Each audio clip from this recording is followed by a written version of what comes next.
Maggots, Michael. I love you. I know.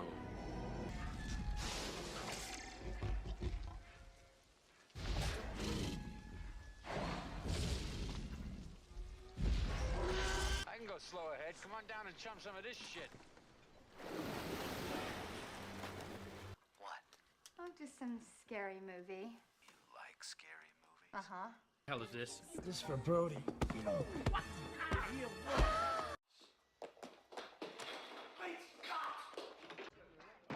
We came, we saw, we kicked its ass. Beetlejuice. Beetlejuice. Beetlejuice. It's showtime. So we're live. We're live. Hi, everyone, and welcome to the Nerdy Up North podcast. It's a nerdy podcast and it's hosted by Northern Nerds. I am one of your hosts, Sam. And I am the other host, Paul. And if we are having any technical issues or volume or sound issues, please let me know straight away. I don't want to be sounding like a demon all the way through this. Thank you. But yes, so tonight is a very special night. We are joined by two very attractive, two very beautiful, and two very sexy men. So we've got the beautiful and the lovely and the very cuddly man that is Joe. And we've got the motherfucking hobo Lee and coming back down with his emo flair, and he's joining the Black Parade and all that shaz. Just get a fucking haircut, you twat. He's Thanks, doing his Paul. part. I'm here till you find someone better or I'm dead. Oh, Well Nice. done. Well played. Well well played. played. Well, saying that though, before we start getting into the nitty gritty, we do have a message from the amazing. I don't know what we could call him at this point. Just to show that he's doing his part. So I know poor Joe and Sammy and Lee won't have the volume for this, but Okay. I hope you enjoy this as well. Federal Network promotion. Why do we need to push that thumbs up button anyway?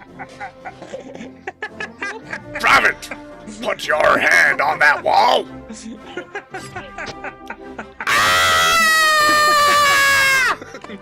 You will hit that like button, or I will disable your hand. Lee, do you want to give us a rendition what that video was about? I don't know. Who knows what's going on inside my head? I don't. This is what happens when Lee has a few minutes spare or have a few days where he just basically doesn't know what he's doing. But yes, that's how we get you to press that like button or Lee's going to fucking stab you. That's it. Jesus. But the only thing he did forget, and I'm quite disappointed there wasn't this cry of medic at the end. Medic. So that was the only thing that I thought was missed. But thank you, Lee. Like Lee, your skills on the video is just amazing. So Something to be desired. yes, I thought I'd done a good job with the Photoshop of us all in the Federal Network advert, and that's nothing. I thought I feel like an idiot now. Lee, and you've been put to shame by Lee, of all people. but yes. Oh, God. But yes, that's the standard that we are going to now. So I'm hoping everyone raises to Lee's bar. So anyone who's part of the Discord and part of the as part of the Photoshop crew who's loving doing the Photoshops, that's the bar. We have to hit that now. So I'm not accepting anything less as we do with this movie. But yes, Sammy, do you want to do the disclaimer, lovely lady? Yep, we'll get it done with. So, everything discussed in today's episode is our opinions and our opinions alone. If you'd like to discuss anything from today's episode, please come and join us on the Facebook page, the Discord, or the comment section, where we can have an open discussion. But what we won't have is anyone coming for us and telling us our opinions are wrong. We can all agree to disagree in fandom, so let's keep it fun, keep it kind, and keep the toxic behaviour out of nerdism. Very well said. Yes. There you go. And I know, like I say, I'm not going to steal a bit. So do you want to do your little bit as well, there, Sammy? I was saying, you bloody thief. Yeah. To be fair though, everyone else steals Sammy's bits. So can I not steal it? That's very true. You'd be the only one who hasn't, to be fair. So, yeah. how you doing and what you've been watching? You can't do it. You I thought- can't do it as cringy as me.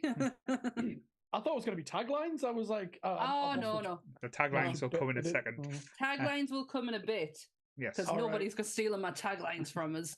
Because I'll Look at Lee's now going, I'm going to down. Should I Fucking Google next time. search it now?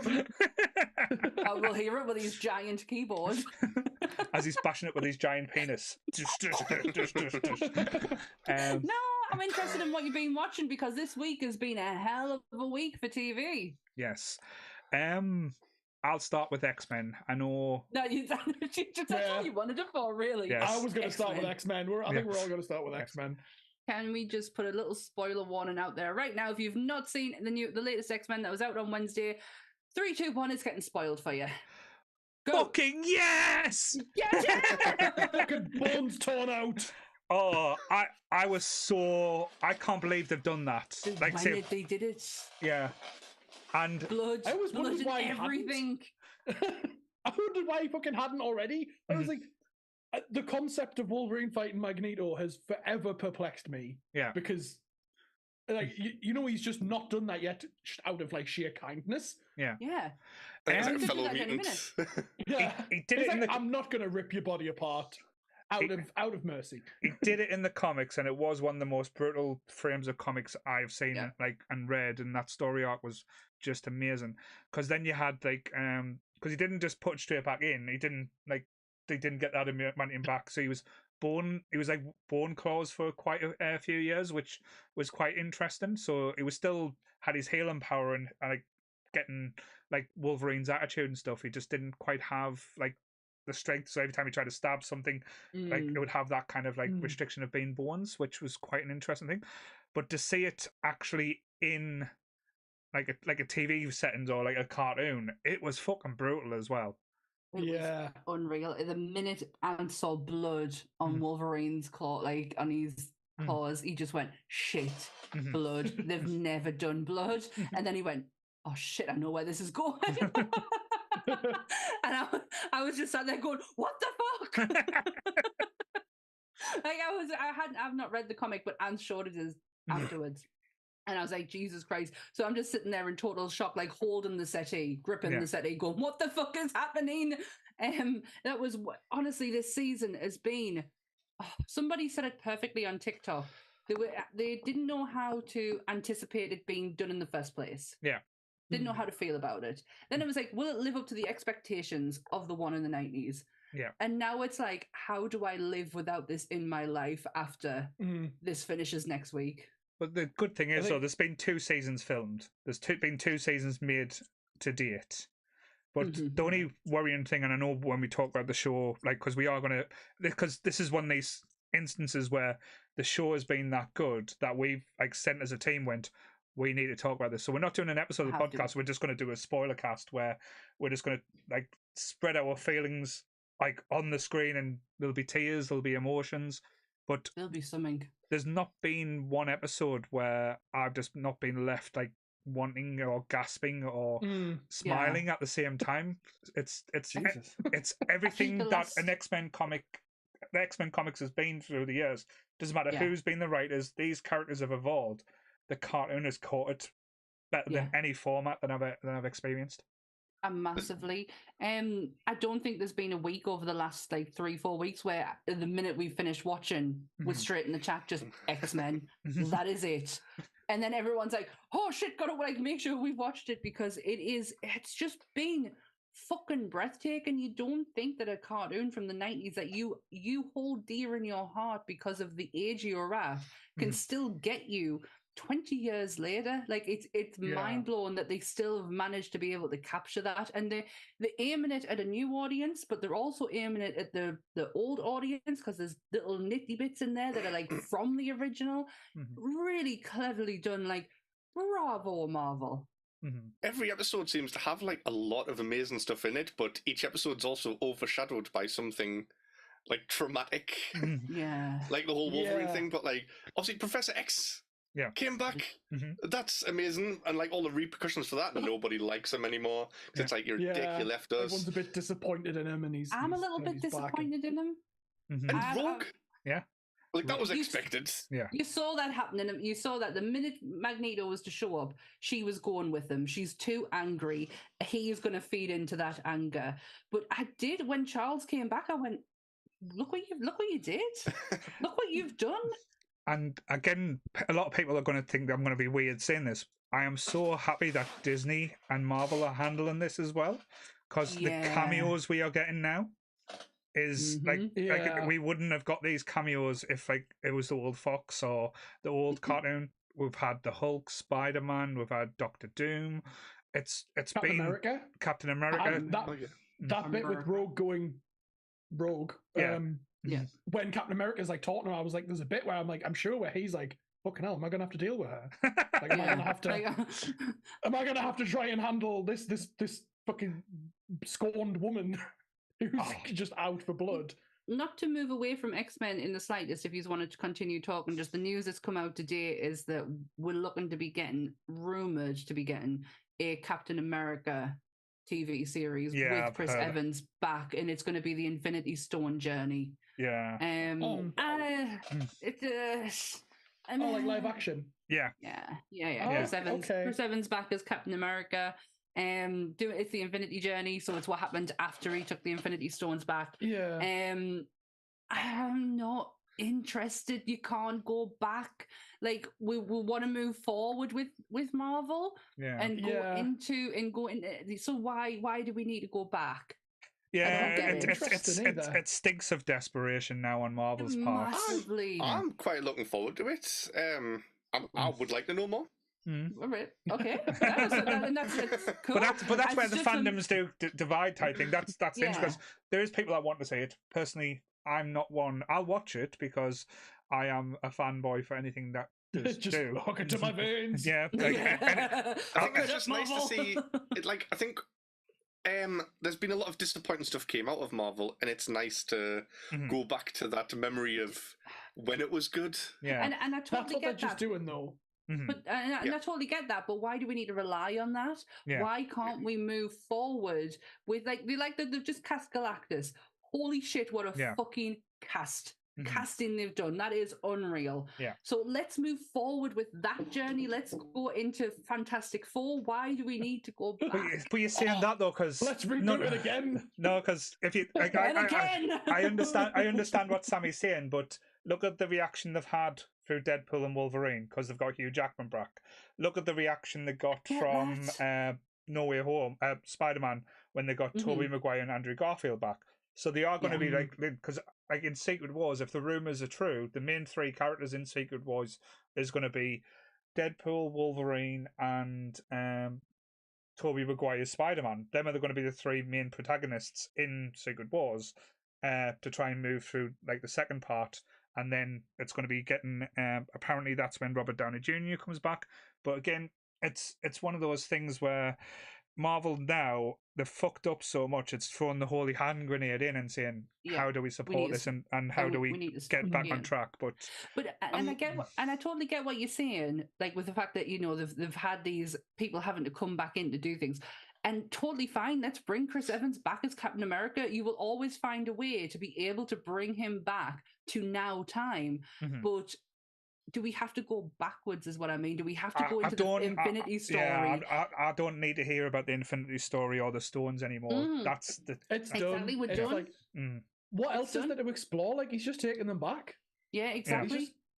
The Secret Wars. He's going to get in some little adventures on the way, and the thing is that whatever he does will change time. Yeah. So does that's Tilda just going to Swinton need a paycheck or something? Is this maybe so she can appear again and go? Here's your time stone back. Oh, cheers, mate. Tar. And very see about the whole Secret Wars thing, I don't want Toby in as Spider-Man for that. I want Andrew Garfield or Tom Holland, but I would rather have Andrew Garfield. To be fair though, because of Venom, because they find the symbiote there, and Toby's already dealt with that. But that's probably where they're going. But I know with Andrew Garfield, he's supposed to be getting the Sony treatment, so that they're still licking the wounds after Madam Web. I've still not watched it.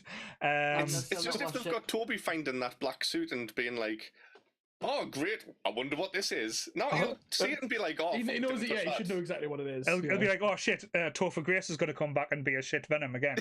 But, sorry. Oh, bless Topher Grace, man. He was never any Brock, though. Owen didn't do anything wrong. It's how he was written. But yeah, the other thing I'd watched this week and started watching is Dead Boy Dead Boy Detectives. Dead Boy Detectives, which Netflix has done a really shit job of advertisement, massively. because this is part of the Sandman universe, and Yeah. it's actually in the Sandman universe, because like And- Death is the Doom same Patrol. character playing in it as well, and I'm Yeah. like, There's another character who comes in later on from Sandman. Not telling you who it is, but it's also in the Doom Patrol universe. Yeah. They've done absolutely no promotional work for this. We saw it because me and Ant go on it occasionally to have a look at new releases, and we saw the trailer for it and went, "Oh, that looks interesting," but we never put two and two until you said this is part of that universe. I was like, "Eh, shit." And Yeah. then that's when Ant's interest peaked up, and he was like, "I stick it on." it's more comedy than Sandman. It's a little bit more lighthearted, but Jesus Christ, it's good. Brilliant. It's so good. I have fallen madly in love with Edwin. He's just an absolute sweetheart. And I'm gonna sell it to Joe now in 2 words: talking cats. Talking cats. Okay. Yeah, talking cats. We were talking last night, like, how would our cats sound? Because I would love to think that, like, would Binksy sound like a 1920s gangster? Gotta give me my tuna, see? I always personify like cat. You know, like the pet voice. Yes. Yeah. Where you're like, oh, how you doing, mate? And then like you put the yeah.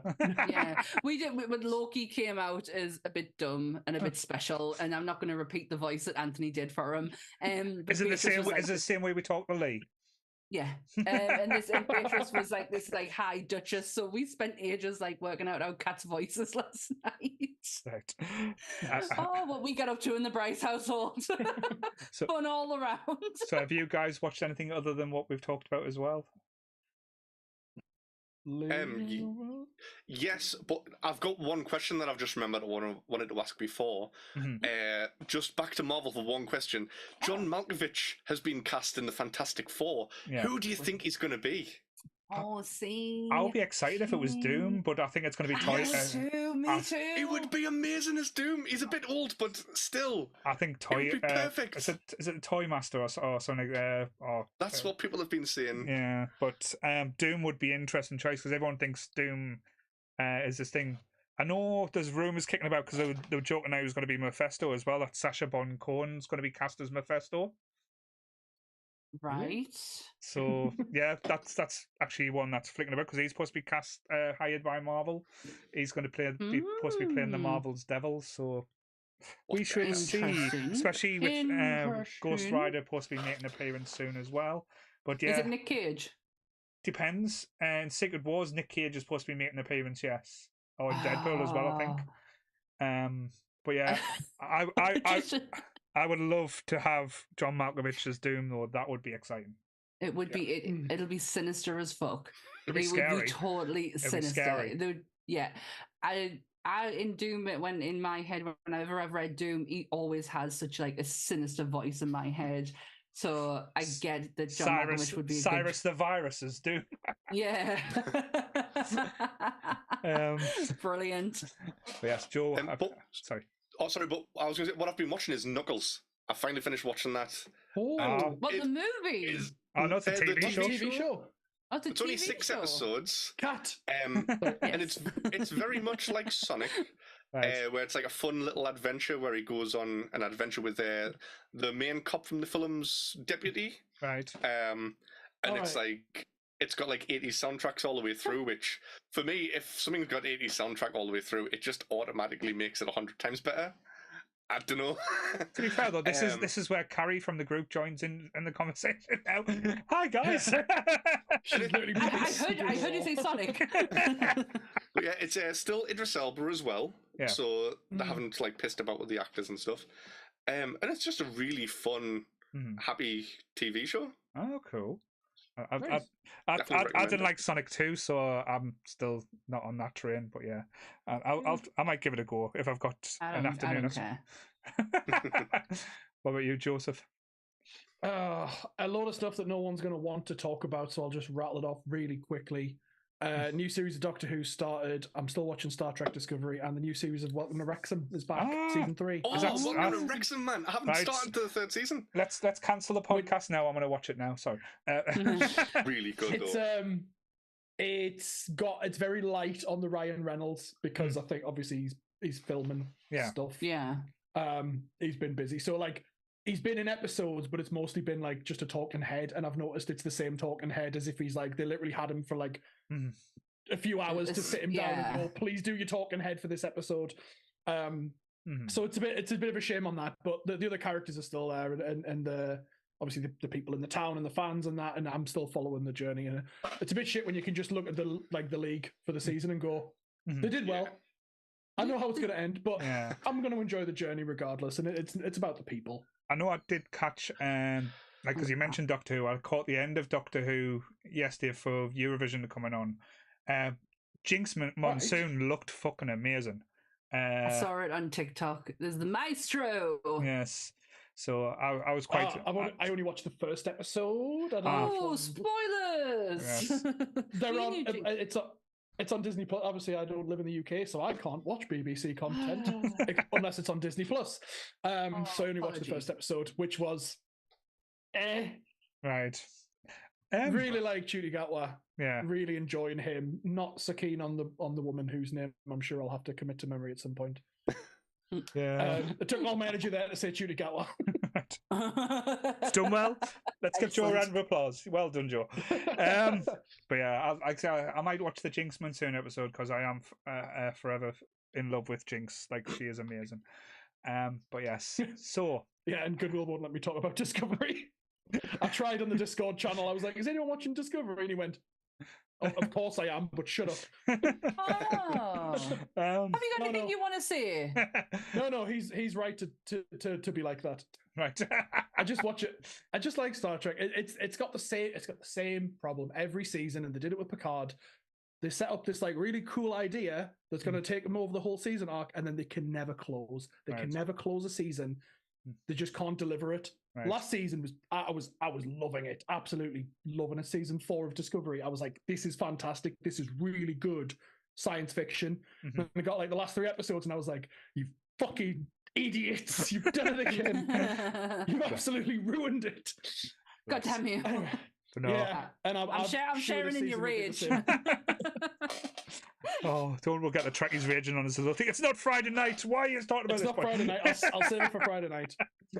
That's fine. So, we're going from one sci-fi show to a sci-fi to a movie. Sci-fi movie, and I'm going to give you the taglines before we get into said movie. Right. Yes. So the one that I'm not particularly from the director of Total Recall and Basic Instinct. Wow, it's worth more than that. Wow. Yeah. Prepare for battle. That sounds like it's like a Pokemon entry now. Prepare for battle and make it double. Sorry, I don't want to laugh at the next one. Genocide doesn't compare to this. We'll take a moment. Yeah. What? Yeah. I'm just going to move on. Yeah. Since the dawn of existence, humankind has ruled the earth. ... Well, no. What dinosaurs? No. Since the dawn of existence, humankind has ruled the earth. ... Right. ... Yeah. I mean, even in this movie, they still do. And the last one. In every age, there is a cause worth fighting for. But in the future, the greatest threat to our survival will not be man at all. ... I wonder if all of these are the American ones. There was an interview I was watching with someone who, I can't remember if it's one of the actors or like Paul Verhoeven or someone like that, and he was saying all of like it did really badly in America because they didn't know how to market this film.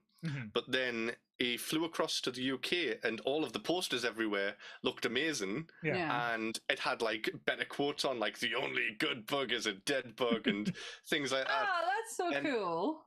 And we actually liked it, and we went and watched it, and made quite a bit more money over here. All right. The sense of humor in this movie felt very British, like the kind of, it was almost like a Monty Python style. Slightly dry. Like everything was kind of like tongue in cheek, or like everyone was kind of laughing, but in a serious way. Like they were saying, "This is a serious movie," and you're like, "Shit, it's not. It's really Yeah. not." It's really not. It's really, really not. I will give it its dues though. It has some really good creature designs.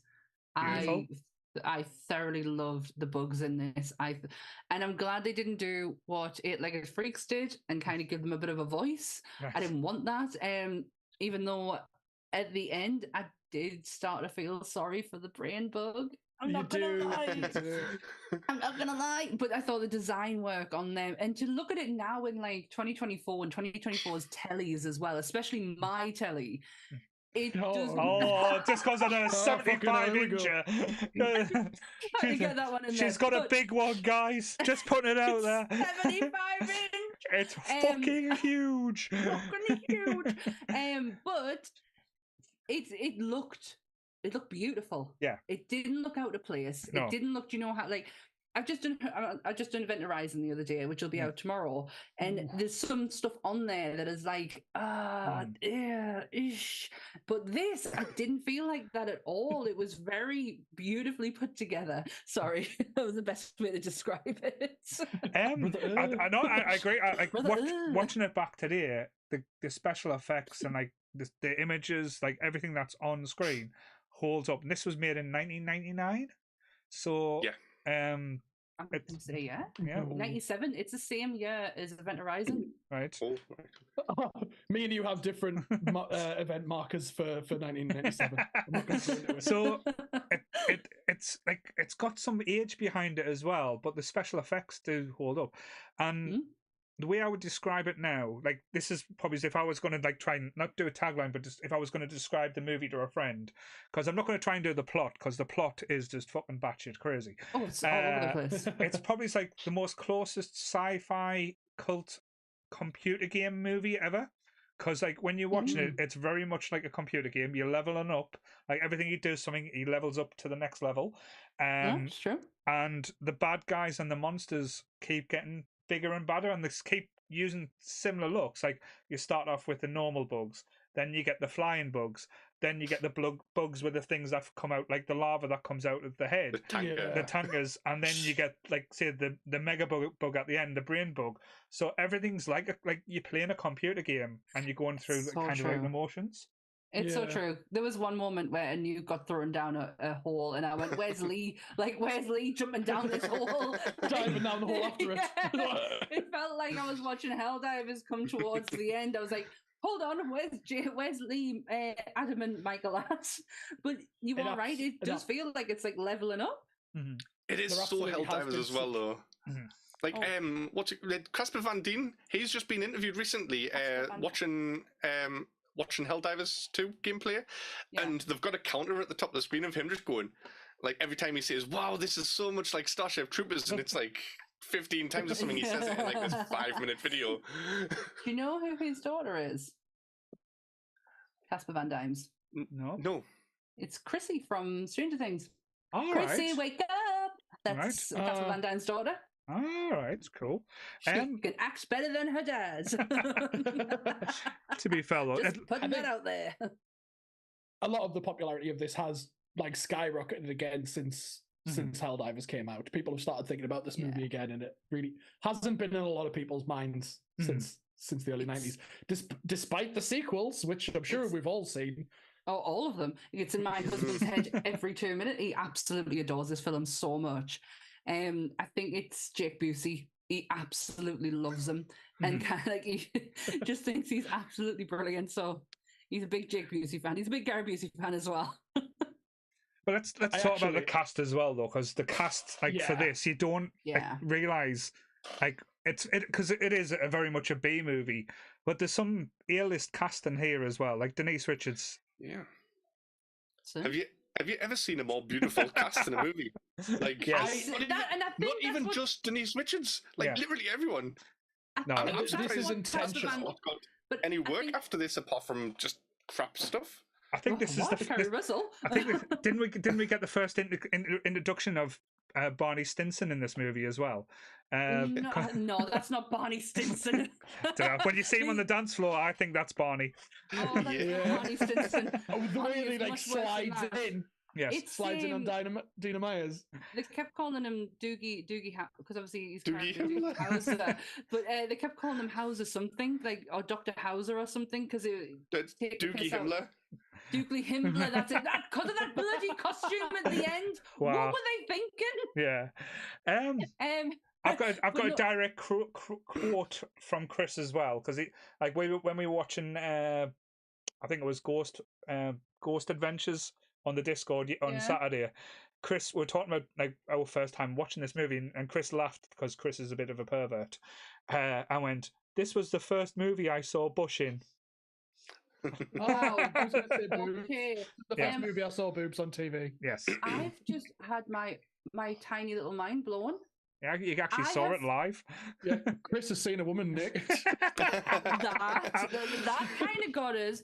But I've always thought that Carrie Russell was in this film, and it's not. It's bloody Diamir. What the fuck is wrong with me? Aye, she's the best. She's the best character in the whole movie. She is. Well, I genuinely thought that was Carrie Russell. She's the most likable characters. She's the most likable character in this movie. She gets the fucking stalker, but that's. This movie seems to have launched a lot of careers and boosted a lot of people's careers, like Dynamere.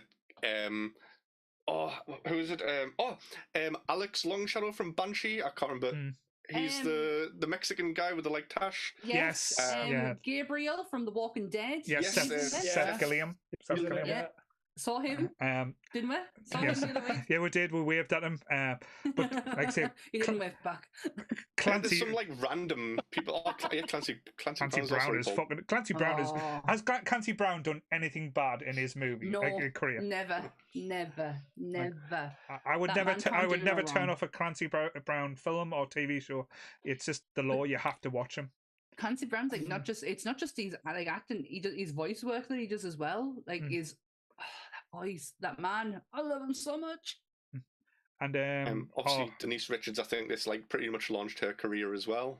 No, that was Wild Things. But this was the Wild Things came out the year after this, didn't it? I can't remember. I just remember Wild Things. Yeah. So I'm just gonna get lost in the moment for a bit there. And I'm just trying to think. Did Denise Richards have a career? She was in James Bond. She was in Friends. The best person in this store for me, Michael Ironside. Yes. Yeah, Michael Ironside. Literally, I think casting directors must just go, right, we need an army general guy who looks like he's seen some shit. Who can we get? Just everyone goes, Michael Ironside. Oh, you just wanted to cheer from him every time he was on screen as well. He had such a presence, and he gives such a heart as well. Yeah, well, he gives them 20 minutes. Like, you can do a lot in 20 minutes twice or even 3 times if you're lucky. Yeah. Well done him. It's just that it was the way he was with his team, like, and the way they were with him when you get introduced to the, what were they called? The Rough Riders. Roughnecks. Woof! But yeah. So when you get introduced to them, you realise like he is just as important to him as they are to them, and it seemed like he just come across really, really heartful. I don't know if that's a word, but But if you look at it as well, like, because I know we were mentioning about the special effects, like the prosthetics as well, like you actually think like that was just unbelievable. His arm missing. Yeah, like. I don't know how they did that. Like, again, that must have been like cross between practical and special effect. I know there's probably some green screen used there, but fuck me, it was done well. Which one's that for his arm? Yeah. Yeah. He had to wear a blue sleeve on his arm. Right. And then they just edited it. It's the CGI. It's the guy with the hand as well. It's the guy, but the editing looks really. It looks that good that you would think it looks practical, and which is when I'm not opposed to CGI being used. But the guy with the hand. Yeah. His hand, man. He was signing them in at the desk, and I was like, "Oh, look at that work on his hand. That looks fantastic." There's actually something I really love about the depiction of like people with amputations in this movie, people who like suffered like that, and no one really calls it out or treats it weird. Like, no, it's a just, totally normal part of their society. This is how people are. You know, they've lost something. It's what they've given up for their freedom. Didn't have to use much CGI for that guy though, because he doesn't actually have legs. Right, all right. He lost his legs in a car crash. That guy. Like before or after the movie? before. That's the fact I that have to Lee had to ask think her. about that one. But no, Joe's absolutely right. In this world, it's not looked at. Is like you saw it, but that's obviously to show you the extent of what Yeah. these people have gone through. But it wasn't a thing where it's like, oh shit. It was just normal society. This is how it is. Yeah, But you, and this you, is like Quite this is- humorous though. yeah, but you, Like the mobile infantry made me the man I am today. Yeah. And just like, there's some stuff played for laughs. There's like one guy later on says that the mobile infantry's putting him through university. Otherwise, it would cost him an arm and a leg. yeah. And I was like, Oh, nice. That's a bit on the nose. Yeah, but I do like it. It's like Star Trek. Sorry. no, go on, no, Paul. they're saying because Joe and Sam both raise an interesting point as well. Like the world that they live in now, it's very much, as you said, I would class this as a futuristic RoboCop movie in it, because I know it's by the same director, but this is the same type of world, like where the world's gone to such a degree where you're not classed as a citizen unless you've served. So you don't have certain rights, like you can't have babies, you can't have, like you get put through university, you can't go into politics, you can't become a writer. Yeah. As if you haven't served, it's almost treating you like a second-class citizen if you haven't been thinking. It's like a futuristic world, but a lot of it is played for laughs, but that's a fucking serious and quite strong statement to Yeah. make as well. That again, I think a lot of people, it kind of gets lost on, but it, especially with everything that's going on at the moment, it fucking hits home quite true to me. Massively. It's when It's- she said, I want a family. Yeah. Like, I'm doing this Yeah, I for a want family. babies. I want And babies. you're more like, you guaranteed a license. I was like, ooh, that's None something I of- definitely didn't pick up the first time. yeah. Although and some yet other none of stuff I that didn't pick up sunk the first in time. as a 10-year-old. To be Yeah, fair though, you no. shouldn't be watching this No. as a 10-year-old thing. I absolutely did. My mum was in the chat earlier. It's on you. If you're watching, thank you, Joe's mum. Thank you for your service.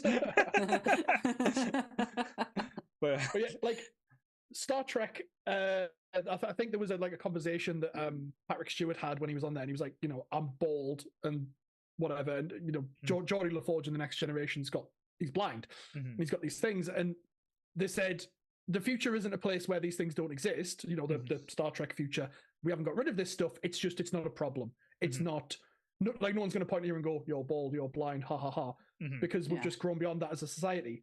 This is the flip side. That's like we've grown up to be so tolerant that everything's fine. This is like we've grown up, they've lost their limbs, and because of that, they can vote. They've got power as a result of this. They've literally sacrificed for it, and it's such a weird, different, like alt future because it's they're so far apart. But massively. and again, In it's a terms of thing where, society. like in society as well, where money still is a big issue, a big thing, because Rico's parents are obviously well off, and they're saying, well, you don't have to go through, or we don't want you to do this. We can get you to places where you want to be. You don't have to serve. But he chooses it because he chooses it for the wrong reasons, as we find out for the girl. But again, it's like it's that kind of utopia where you think, oh, this looks all shiny and nice, but in the background, there must be some dirt, there must be some grime. It's so subtle at how well this movie depicts like actual like hell for people, and how masked it is. And like as 10-year-old, obviously we're not mostly perceptive as 10-year-olds. But I was just totally oblivious. I thought this was the movie about fighting bugs. Yeah, I totally missed the fascism. I totally missed the dystopic horrors, and just went boobs, boobs and bugs. A lot of boobs. Now there's the tagline we're going to start with now. Boobs and bugs, the Joe review. Oh, that's such a good title of a book. His autobiography, Boobs and Bugs, the Joe story. I watched this with Ant because this is one of Ant's favorite films. Like he does class it in like his top 10, and he made us watch it. And I don't think I really was picking up on a lot of it. But when I rewatched it today, I couldn't get over not only how good visually it was, apart from Casper Van Dime's. Oh, I just wanted to make a bit more. He wasn't gruff enough for us. Yeah. When he's doing all. Keep talking. Oh, Sammy's having trouble swallowing, guys. It's fine. I think I know he's such a pretty boy, and just to circle back to casting, we're talking about.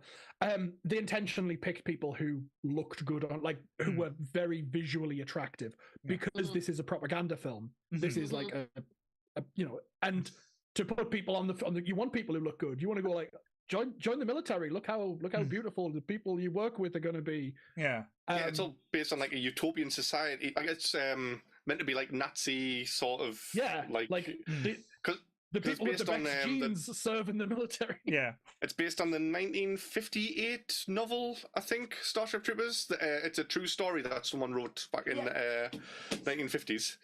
Yeah, he's right. He's right. Are you okay there, Sammy? I'm fine. I'm really sorry about that. Just to say though, Sammy has not died, guys. If you're listening on the audio, Sammy is alive. Oh my god, I am so sorry, audio people. Hay fever is kicking my arse, and I'm using the inhalers more than ever, so I apologise. That's fine. I was going on such a really good thing now, and I've totally lost it. It's okay. Joe picked up and smashed out the park. That's fine. Oh, thanks, Joe. I said something else. Cross that something else. That's cool. Like, just again teasing with the casting part of it as well. I know we talked about a little bit off air, and Sammy got very excited. How fucking terrifying is Rue McLaren, a golden girl, in this as a science teacher? What the fuck were they doing with her face though this time? Oh, she reminded me of someone with the glasses and the hair. It was like the guy from Who Framed Roger Rabbit. Like no, it wasn't. It was Nightmare Before Christmas. Oh, the professor. Like the. Yes. All right, I get that. Yeah. I was thinking Boris the Animal from Men in Black 3, but I think that's a. Oh my god! It's a mixture of all three. Yeah, it was the glasses though, and it's the big glasses. It wasn't until I had to shut my eyes and go, Blanche. Yeah. Is that you? It's like watching that and going back. That used to be the Golden Girls I used to fancy when I was a kid. Now it's going to this. Blanche. Oh, everyone wanted a bit of Blanche. Don't lie. You only wanted a bit of Blanche because she would have had a bit of you. Oh, she would have been filth. She would have let us put anywhere as well. So yeah. She was no southern lady. The way to go. B. Arthur would. To be fair though, you wouldn't fuck B. Arthur. B. Arthur would fuck you. Just saying. Fuck you're over. Just putting it out there. Anyways, I stopped fucking talking about fucking the Golden Girls. The Golden Girls. I put too many F's in there that didn't land very well. Actually, which shag, marry, and avoid? Nicely. Which Golden Girl would you go through? Avoid Sophia. What? I have something we can segue onto if you'd like. Yeah, let's do it, Joe. Let's go for it. Right. I think, and I don't think it's ever really explicitly said in the movie, I think society in this movie discourages relationships. Yeah. I think they actually discourage people to get together. Not only obviously the license thing for having babies, that kind of makes sense. Yeah. In terms of like population control. But like the way that people act around Rico and Carmen at the dance, and Dizzy and Carl, the way that they stop them like kissing, the way they stop them being near each other, and the way that people treat the people who are like necking on outside third period, outside Razchek's class, and it's like I don't know if it's a real thing in the movie, but it's like, do you reckon this society actually discourages people from even romantic relationships? Do you think they're just like, it could be because you should live your country above anything? They've definitely lowered the sex drive because I mean they have like gender neutral showers together and nobody's like, oh look, boobs. And no one gives a shit. People are more interested in their citizenship service than their rights, developing their life. Yeah, and that was so refreshing to see in that shower scene. And I know like people are watching like, "Whoa, look at the tits and ass," but they especially Chris. We're watching you, Chris. Yeah, you Chris. filthy animal. But they didn't give a shit, and it was really refreshing that it wasn't sexualized at all, and people were just fucking naked. And it was like, oh, that was such a breath of fresh air. In like I don't know. Teenage me found it very sexualized. Like I said, behind the scenes thing for that, the cast were all a bit hesitant about getting naked, and I think it was how do you pronounce it? Dinah Mayer. I think it was her that was said to Paul Verhoeven, like, well, if it's so easy, why don't you just do it? So him and like the other people were just standing naked, just filming them, and then he relaxed them all. I was like, I was hoping you'd say that. You were talking about the book earlier. Now, for all yes, it is based on a book. He didn't actually finish reading it, so he doesn't know how it ends. So, so it's kind of like he made his own ending up. It's still quite similar to the book, but the book they are in like metal mech suits. Dizzy's a guy. and it's Juan Rico, I think he's called, instead of Johnny. All right. Well, because he's from because he's from Buenos Aires. They're all from Buenos Aires, and they're all yeah. Excuse my, they're all the whitest people I've ever seen. Yeah, and they live in Argentina. I'm like, what? Yeah, I got confused when they were like, "Oh, Buenos Aires is being bombed," and I'm like, "And he's from there?" Really? Yeah, he's from. Just Really? one question I did get from the movie as well, because like even watching it then and watching it now, it still baffled us. What's the time frame? Like from them leaving school to getting to the thing? Because to be fair, this is a very fast-paced movie. It doesn't sit down and think. People are getting like trained. People like getting commander positions or captain positions. Like the guy that Rico was like, because we'll get into the football game in a bit because that is just amazing. But like when he plays football at them rivals, he's on the ship and he's already teaching people how to fly. Yeah, he's already been there. So it's kind of like, what are the kind of like the lifespans? Is it over years, months? I'm gonna tell you. Right. The difference between the invasion of Clondathu and P, that happens 1 year before this. Like it flashes back and says 1 year earlier. Right. Okay. But still, a year. That's the only time frame you get in the film, isn't it? It's not really good. All it's given us on the wiki is just the actual year of all the battles, leading in like to all the different films. So it's not giving me a timeline of that movie. It's just on its own. Because when Rico and Ace are at the end, and they've got the new recruits, and they think they look very young, and he's like saying, "Oh, where these kids?" And it's like they're just out of boot camp, and they're saying, "Oh, we're the old guys now, Ace," and like gives them a wink. But they do look a little bit like, I don't know if it's effects. They look very young, and that could be like just like under the like behind the scenes, like they're recruiting younger. Yeah. They might have just changed the rules and said, right, you finish school at 17 now instead of 18, and you can sign up earlier. And they'll just do that because if they're losing a war, they won't admit it. They'll just start pulling people out of school and letting them sign up. And that again is one of the really dark parts of this movie that just no one acknowledges. It's just there, and you can go, that's actually really weird.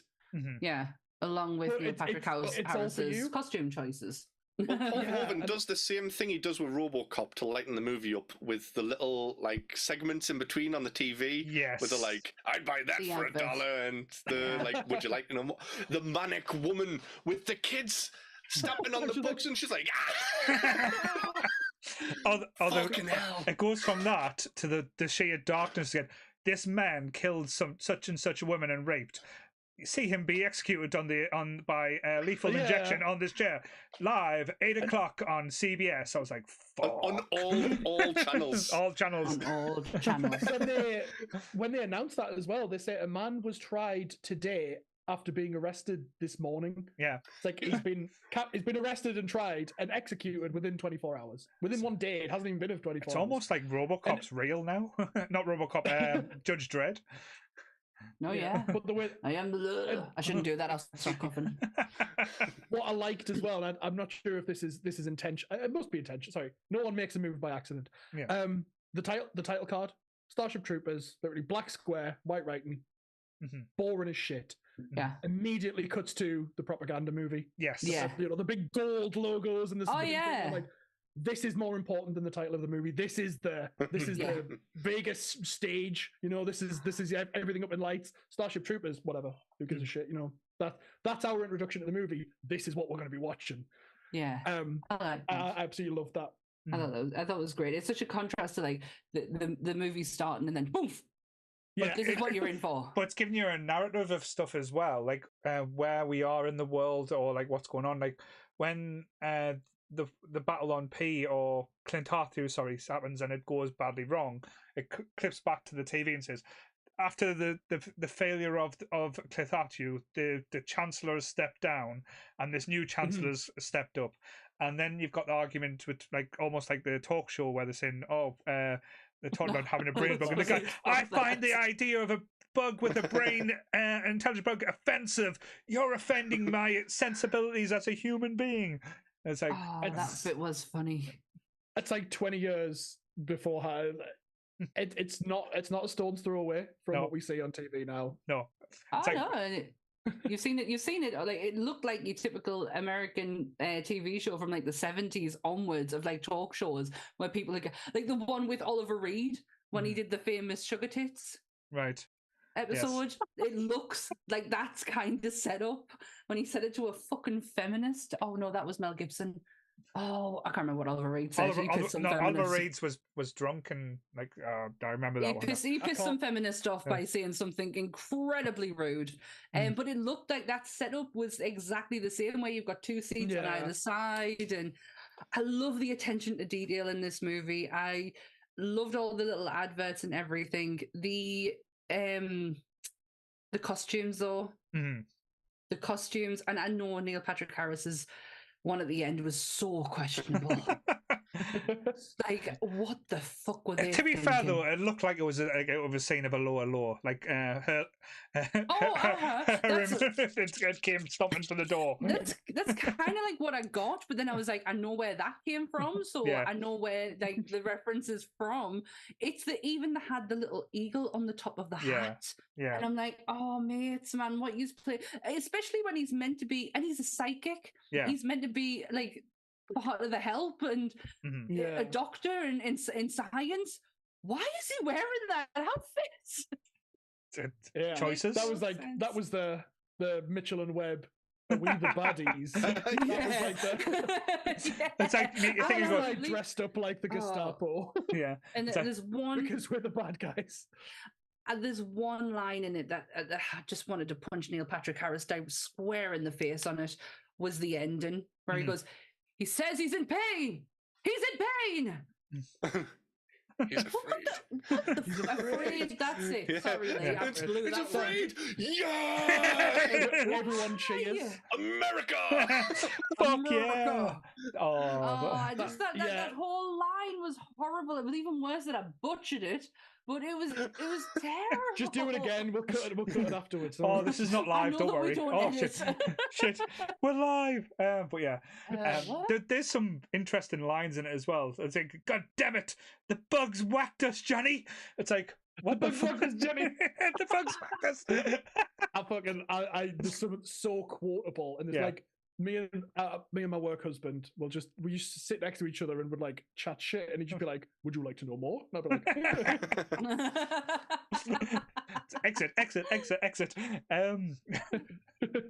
But they never want to know more. Whoever's watching these movies, they never want to know more, and I'm frustrated.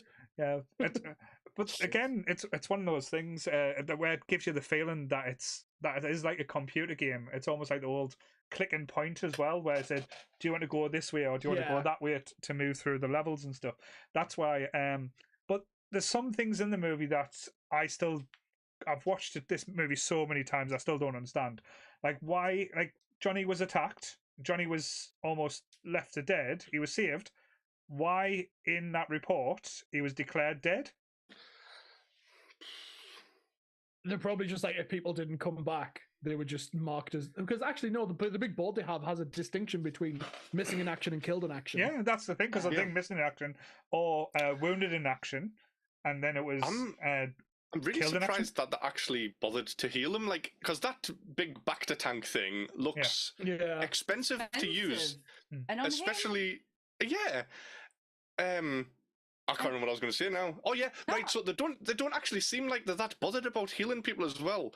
Like when Dizzy gets stabbed, and they just pull it out, and it's like, well, that's the first thing you shouldn't do. Yeah. And then they take her onto the like pelican thing, and they don't like pack the wound or anything like that. None of them try any medic training stuff. They just go, "Oh, you're gonna be all right, Diz," and she dies.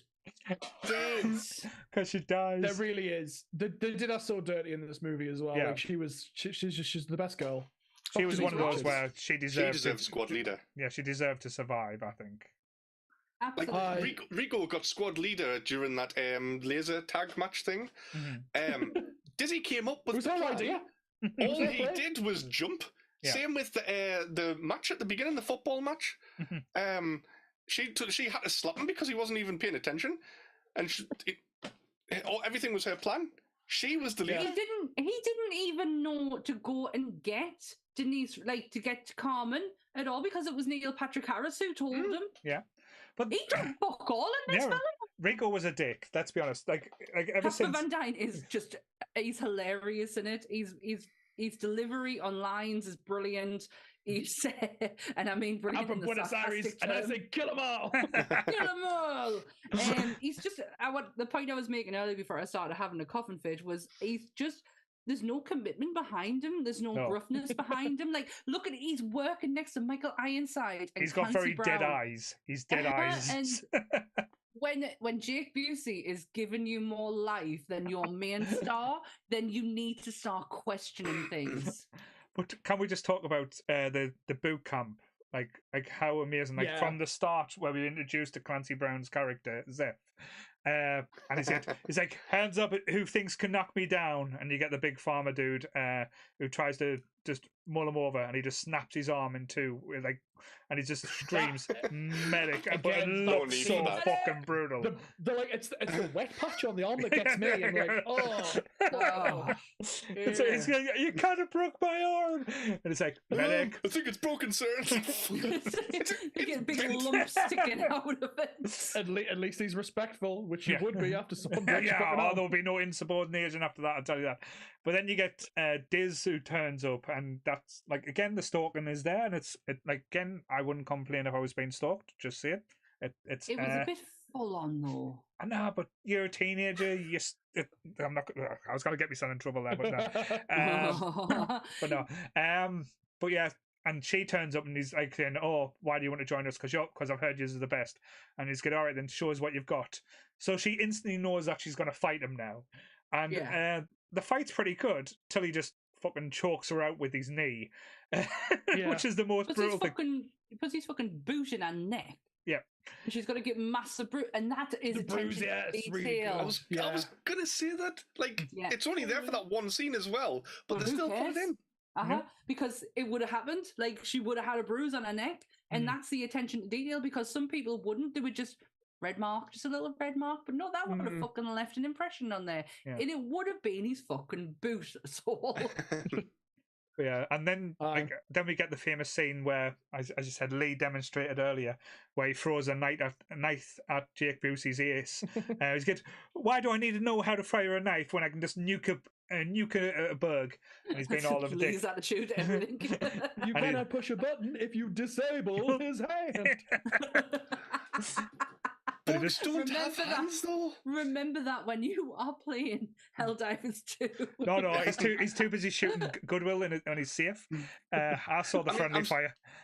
I'm saying, like, the bugs don't have hands, but in the books, the bugs do have, like, interstellar travel and, like, technology and stuff like that, so they can operate things. If they're managing to cause a whole war, there's got to be some intelligence behind them. Like, it can't just be they invade. Yeah. To be fair, though, they could, but are they behind killing the dinosaurs as well? Did they see Earth and say, let's fire a meteorite at Earth to kill them? Because them are going to be some nasty bastards when they evolve a little bit longer. I've seen Mario Brothers. I know what can happen. Lee, I'm absolutely excited. bursting. But Lee's going to go first. Sorry. There's a theory about the meteorite that hits Buenos Aires. That it wasn't going to hit there, but the ship that Denise Richards was on, when it collided with it, changed its trajectory slightly. Right. So it was man's fault. It was all man's fault. Well, this is what I was going to say, in that... Sorry. If you can watch this... No. This perfectly sets me up, because did the bugs actually do anything? A meteor hits Buenos Aires and say, "Oh, the bugs whacked us." Yes. Right. But did they?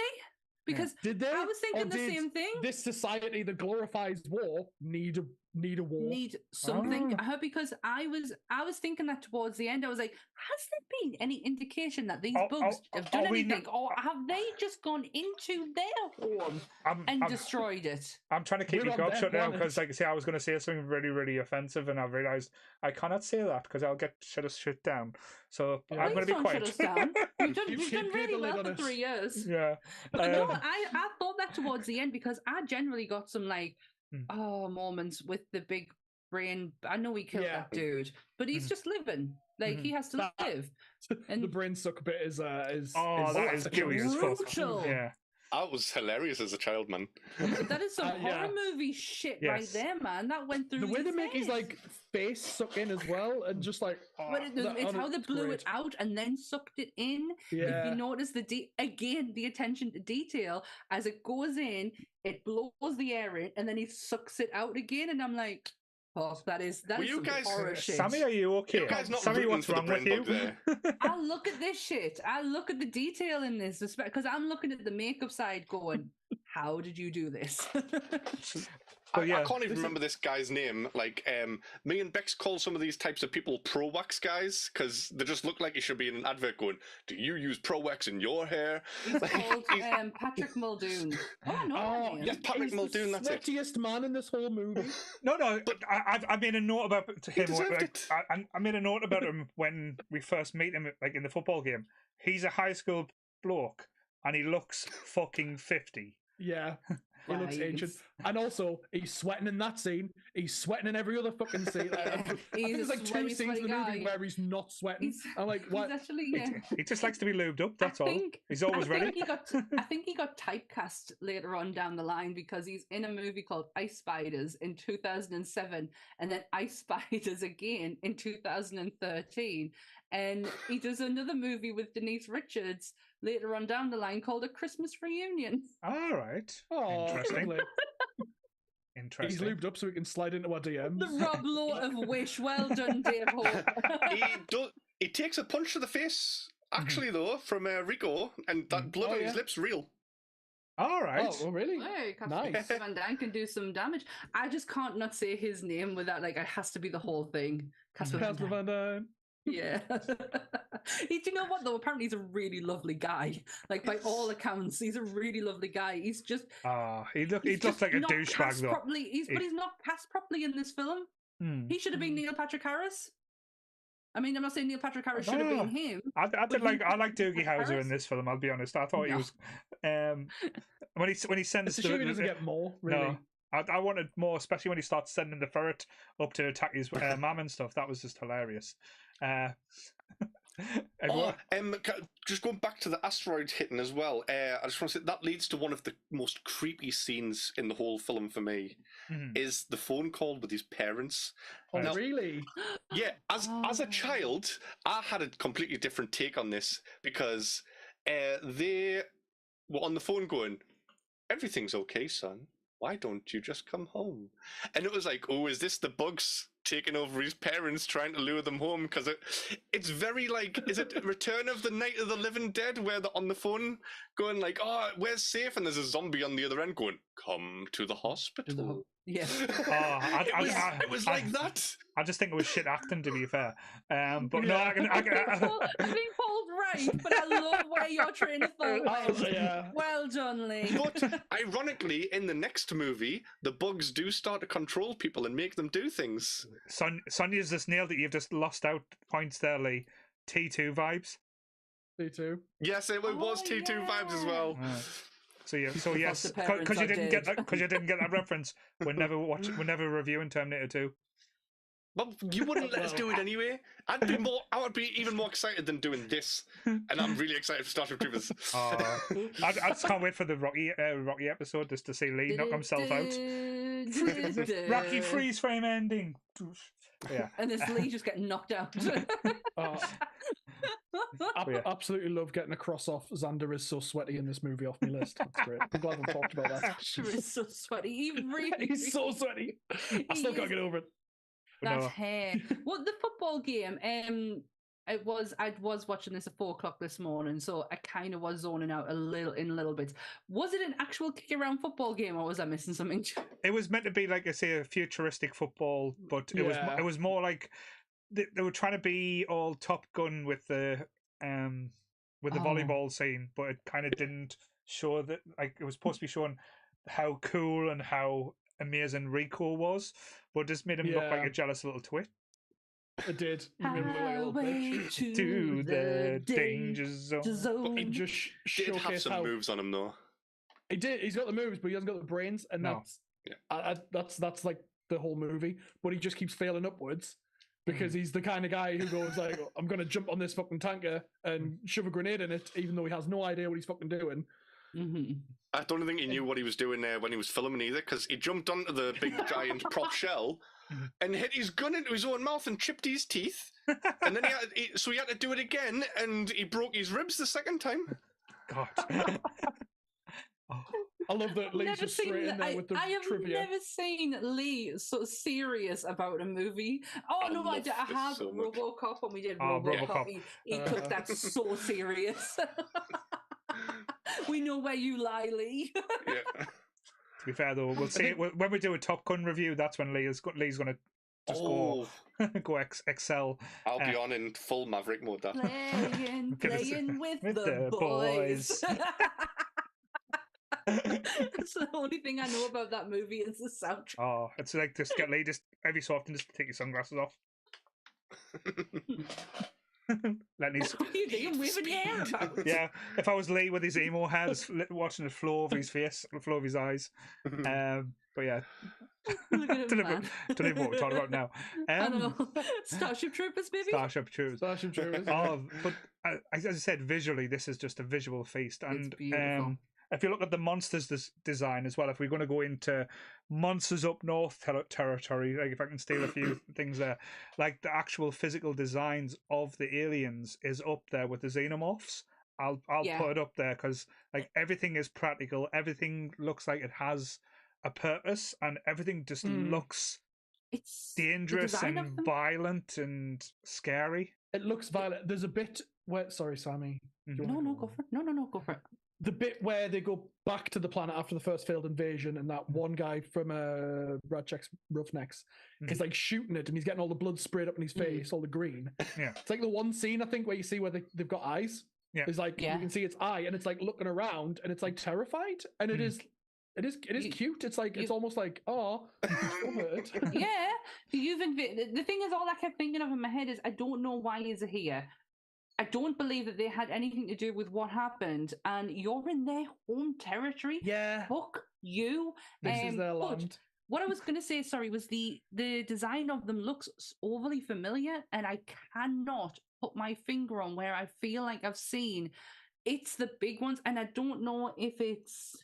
To me, it's probably very B movie-esque. It reminds us of like all the American, like probably in the late 60s or 70s horror like monster movies where they had giant ants or the ants that destroyed New York or even like say what's it called? No, the Honey I Shrunk the Kids, like the animals. Oh, I was actually going to say it as a joke with the ant, with they ride the big ant. I was going to take the piss, but that's what you went with. No, but like say like Andy, these and then are rejects from another movie. Is it? I can't remember what though.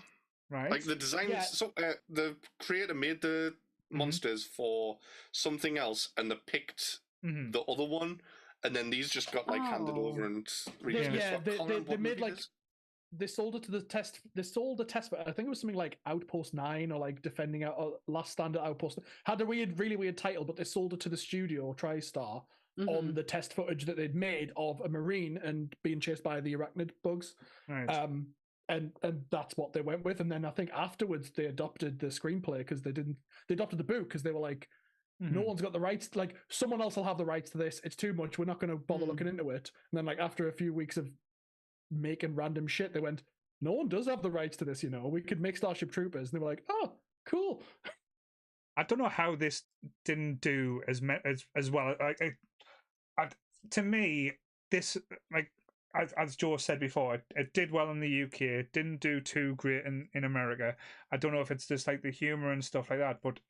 Everything in this movie just screams that it's like should be a blockbuster. Like the special effects. This should absolutely be huge in America. This type of movie, like glorifying the military and America. Like, come on.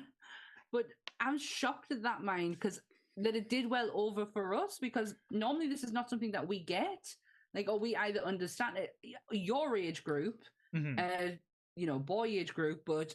I don't know. I would have thought Americans would have been all over this. It got released at a bit of a dodgy time. So they moved it. It was meant to be a summer blockbuster, but they moved it because of Air Force One, I think. Right. So it's Harrison Ford's fault. Don't Yeah, you blame Han Solo? and then something else was out, but it came out around the same time as Titanic as well because it lost. So It lost the special. It was nominated for best special effects and lost to Titanic, which is stupid because it's like, oh, look, a fucking boat. But like this film has some guy jumping off a balcony and getting stabbed in midair by a CGI, half prosthetic bug, and it's like that should have been a fucking boat. So, Lee. Lee, it's okay. It's fine. Nobody get anyone Lee a model Titanic Lee, or he's okay. Ice boat. Ice boat. Chris, if you haven't fallen asleep, please Photoshop Lee being pushed in the water by Kate Winslet. That'll be just hilarious.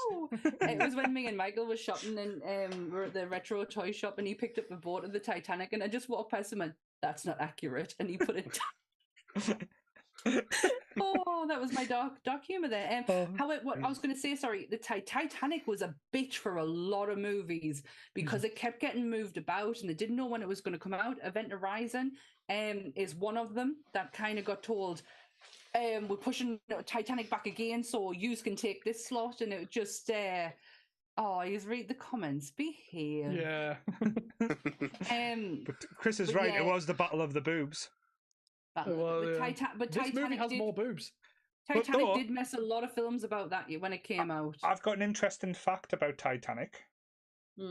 If you watch the UK version, it's heavily edited. Okay. If you watch the American version, you can see a full frontal with Kate Winslet, not just the boobs.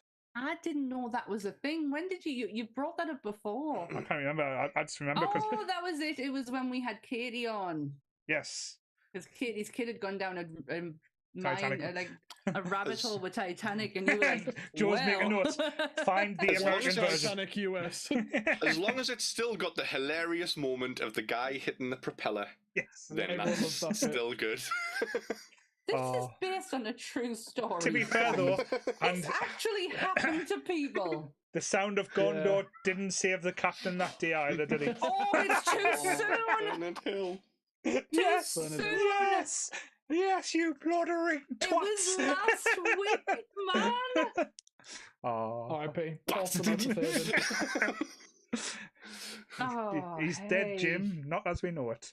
As in the words of Kevin Smith, to tsunami, my friend. Wow. It was last week. I'm not even over it yet. Oh, the hatred's going to be... Let the hate flow through me now. Oh my God, you are getting shouted at by Sonia. Go on, Sonia, tell him you won't come on the podcast again. Sonia will chin you, I'll be honest.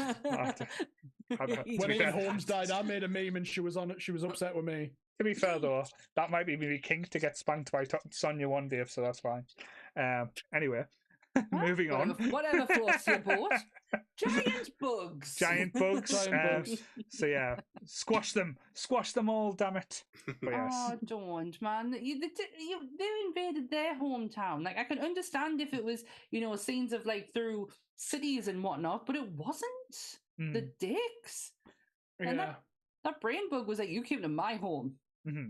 I got to feed on you. You come to my house. But when they went there, like, how did they have like? They must have known about the bugs previously and stuff like that. This is all the shit I'm interested in because it's like they start this war and the bugs don't really start it. In my mind, I'm like they don't start the war, right? Yeah. But the humans show up, they start losing, and then they're like, oh shit, we need to rethink this. They sack the Sky Marshal, they bring someone else in. They still haven't learned their lessons because even the battle at the end of the film, they're on the fucking losing foot. And then like just everyone in this movie is a fucking idiot. Yeah. Yes, they are. And I don't know what the humans are doing. No. They're obviously they're having a war because the society needs war to thrive. But isn't it amazing? Isn't it amazing? As a 10-year-old, that's not what you're thinking. You're like, yeah, get in, one for the team. But as an adult, you're like, what the fuck is wrong with this you? about? Like, what are you doing? What is this about? To be fair though, stupid people. Lee as an adult still going, yeah, kill them, Yeah. hell divers, When they catch the brain bug yeah. at the end, and it's Clancy Brown again. You're Yeah. like, Yeah. You see him, and he's like, he's a hero, and you're like, mint. And He they took his give- field demotion. For stupid people in this movie, Lieutenant Willie, the guy that's in charge of this, like all the squads at the beginning for the first invasion, it's Gerald Ford's son, President Gerald Ford, like in real life. But on the shuttle, he's like, "Now remember your training, and you will make it back alive." And then he's the first one to die. You dickhead. They didn't think this one through, did they? Now, To be fair though, I When they reckon were- Lee just sat there just watching the film going, "You're a dickhead. You're a dickhead."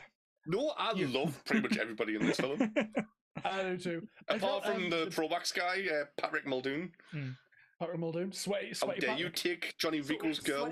Sweaty Muldoon. Sweaty Xander.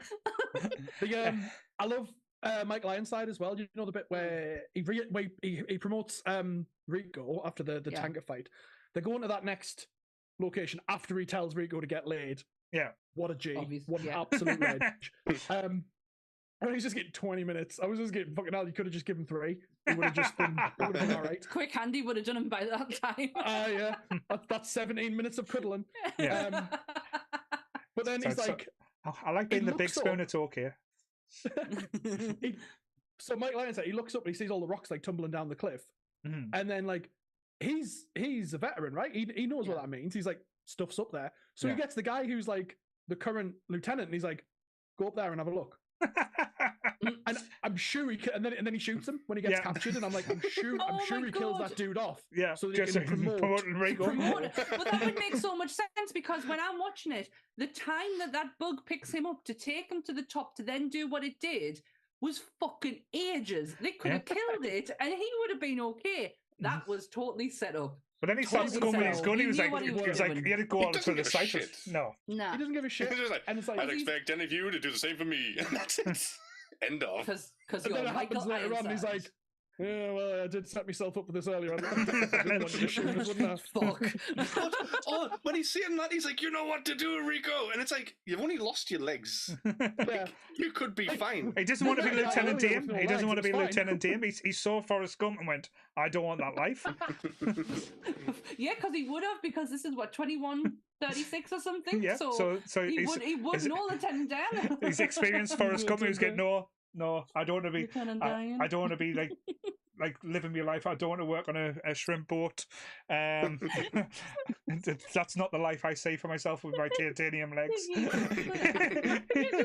could just see Michael Ironside lying on the ground just thinking them thoughts. Like, fuck The only this. good shrimp is a dead shrimp. What about sauteed shrimp? What about boiled shrimp? Oh, we did not think we would go into these types of realms today, did we? This took a fucking turn, this man. We've had Titanic, we've had fucking Lee lose his shit. We've had... Paul becoming the most hated member of Nerdy Up North. Oh, I'm sure I've said sugar tits on this episode. Like, Yeah, what has I can't wait to go back and happened? clip that. That's going to be like Oh my text tone. God. Just Sammy going, sugar tits, sugar tits, sugar Sugar tits. tits. But going back to the movie as well, there's 2 really disturbing scenes as well. I know there's a lot of disturbance. Like one of them ones is the poor cow. Oh. Why Oh, they yeah. sacrifice the poor cow to It show. was censored though, so Yeah, I was that's- pleased because I did literally do that. Yeah. And also in can't do shit biology like class that. when they've gotten them dissecting the thing, yeah. and Rico pulls out this that's supposed to be the heart and is just like wiggling it like it's Lee's penis in front of Denise Richards' face to Shabombs. It's like one of the most weirdest things ever. Is that really more gross than that bit of like white goo that is on the opening of the brain yeah. bug? And you're waiting for it to drip down, but it never drips. It's like, Oh. It's The thing is, magma. I'm like, oh my God, this is like the equivalent to what Americans do when they do the dissecting frogs. They're just dissecting bugs. They've just evolved with the time. I did not like that scene. I'm not gonna lie. In biology, in my secondary school, we dissected a kidney. And I, being a pure edgelord as a teenager, I was just like, watch this. And I just punched the kidney. So it like went splat. And then my teacher walked along and went, that's really nice. You can see the like the clotting in the blood, and like you really like that's a really good dissection. That, and I was like, so this is how Joe become a surgeon, by punching your kidney. This is how Joe became Joey Jojo Junior Shabu. Shabadoo. Oh, That's the worst name I ever heard. Joe, you'll have to punch Chris and see if he can fix his pancreas.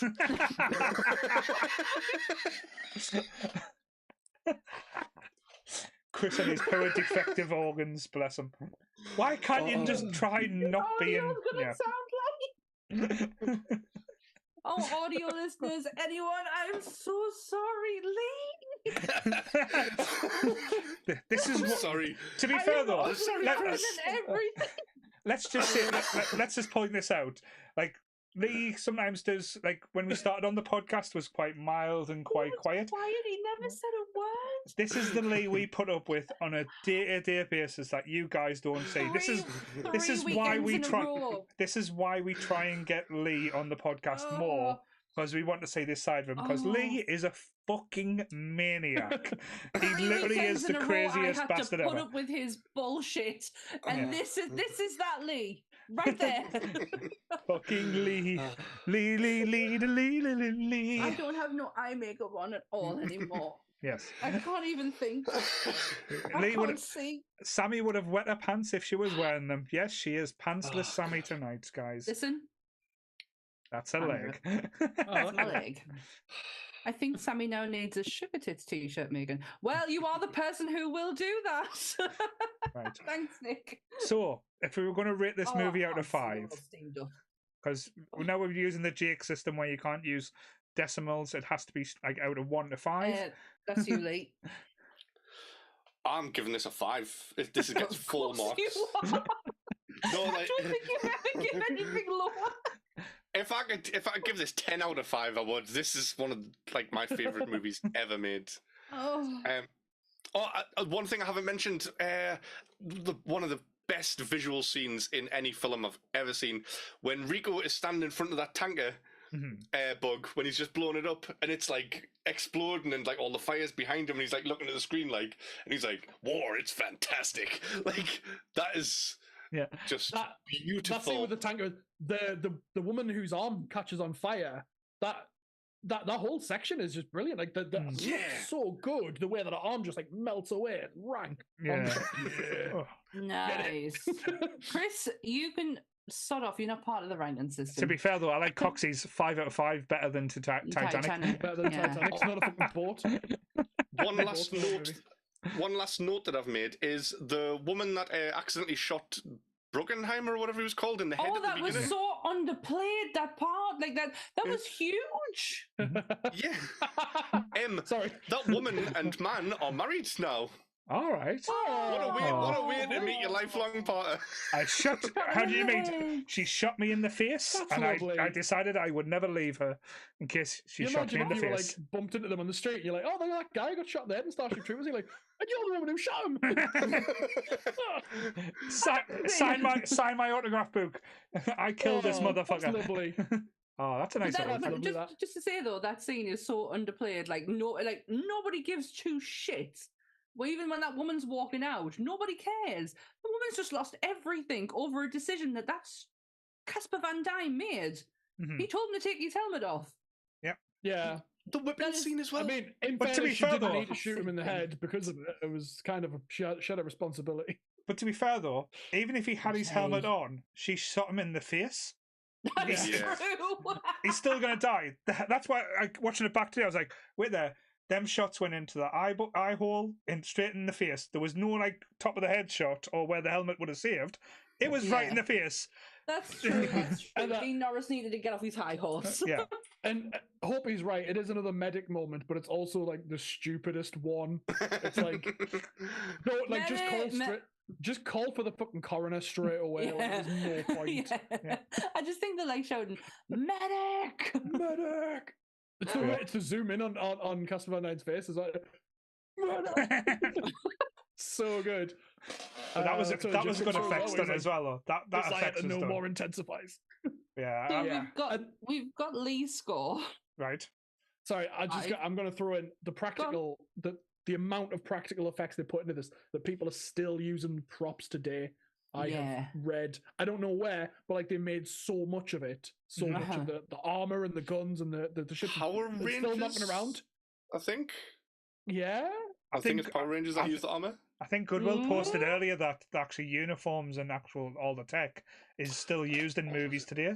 So like the soldier uniforms. That is so cool though, that it's not gone to waste, that it's actually been recycled on.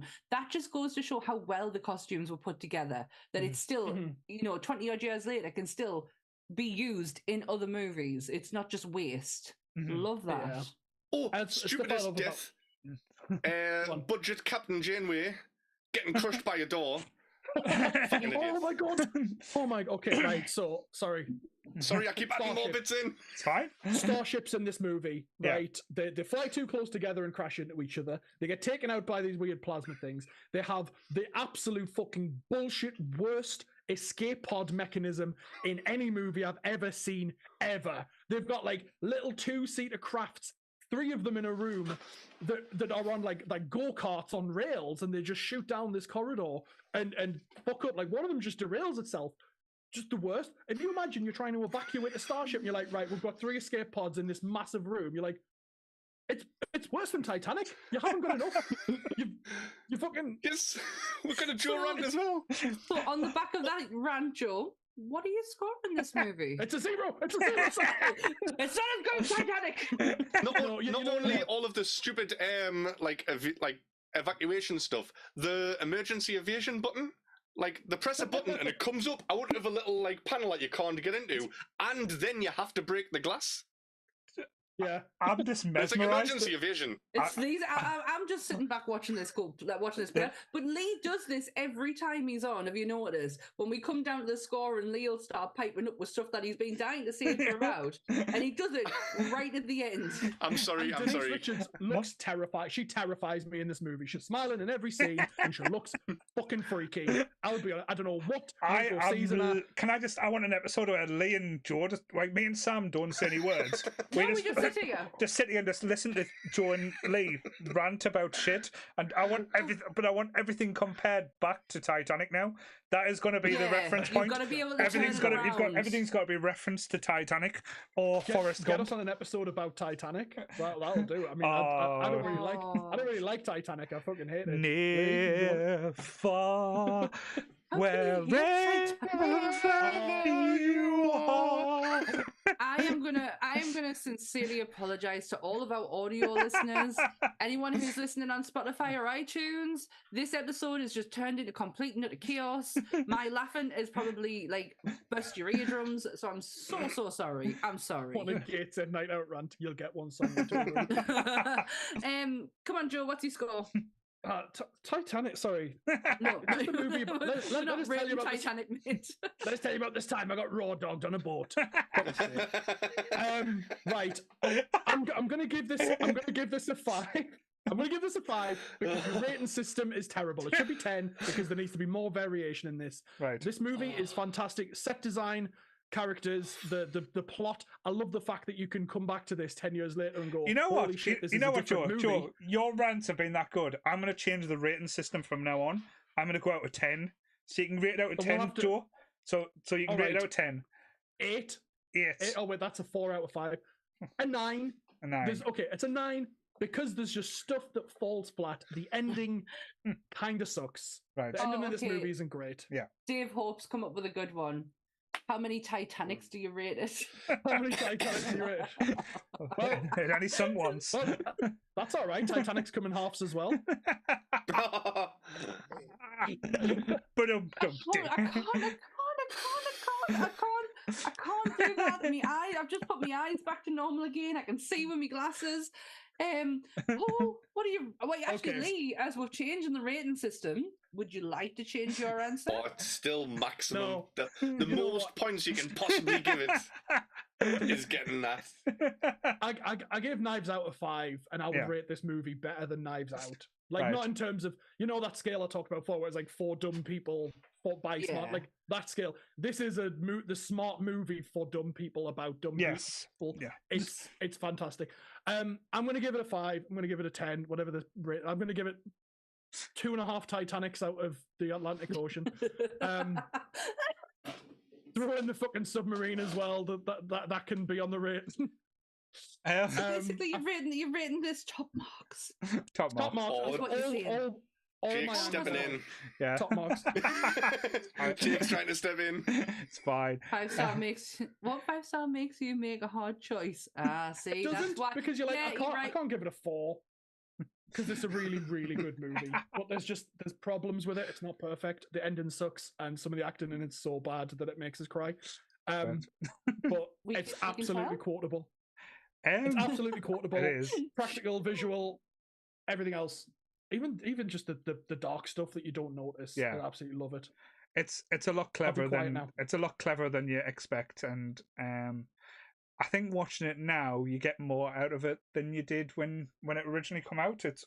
There's a lot of stuff thing. I wouldn't say it's a perfect movie. It's close to. I would say if I were going to go back to the 4s, because I only give Joe's 10 just because Joe made it a bit special there. I would probably give it a 4, and the reason being just because visually it is a blockbuster. It is one of the best visual effects movie, practical and special effects. The mixture was done up there with, like, say, the likes of Alien, even Alien 3. Alien 3, it gets a lot of shit, but the special effects in Alien 3 is fucking spectacular. The ships are interesting design. It's not the sleek, it's not like uniform, what you say. But some of the acting is just so bad that you cannot forgive it. So that's why it loses a mark, because some of the acting is just atrocious. Cool, but it does get more marks because of boobs. Okay. I'm going with 3. Special effects, Clancy Brown, bugs. That's it. Points have gone for Casper Van Dine, Neil Patrick Harris. Oh, and the Nazi uniform. Point down. Yeah, it's a uniform at the end. What the fuck? Sammy is making a stance against fascism. That's easy for me to say. Well, that's good. I hope so. But yeah, I'm giving it a 3 because visually it's beautiful. The design of the monsters or bugs are absolutely fantastic. Will you please stop laughing when I am saying this? I'm sorry, I just looked at chat and saw Jake saying, might as well use the Just Eat 6-star system. Yeah. How can you not laugh at that? Well done, Jake. Jake will be sitting there laughing away at himself, bless him. If he was on this, he'd be like, going, nope. The Lord and Savior of nerdism. He was, but he went out for a family meal. Oh, okay. More important stuff. Yeah. We were going to get a video of Jake saying it, but I forgot. That's my fault. Oh shit! Yeah. Oh, sorry, Jake. But instead, we'll get the clip, and I'll play it again, and I'll go quiet this time because we got wrong because we laughed over it. But I'll play the clip again. Apologies. Are you playing the clip again? Yeah. So. All right, everyone watches. No one quits. If you go, I'll kill myself. Why do we need to push that thumbs up button anyway? Private! Put your hand on that wall! Ah!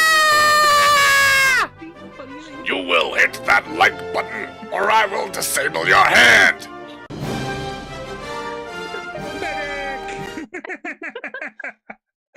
But yes, I hope everyone does click the like button from Lee, or otherwise Lee will come at you with a knife and stab you. Just putting it out there. The knife pays off. They use the knife against the brain bug at the end. That one actually does pay off. Yes. Oh, they can go and get fucked. So in other news, tomorrow night's episode, we are staying in the sci-fi realm.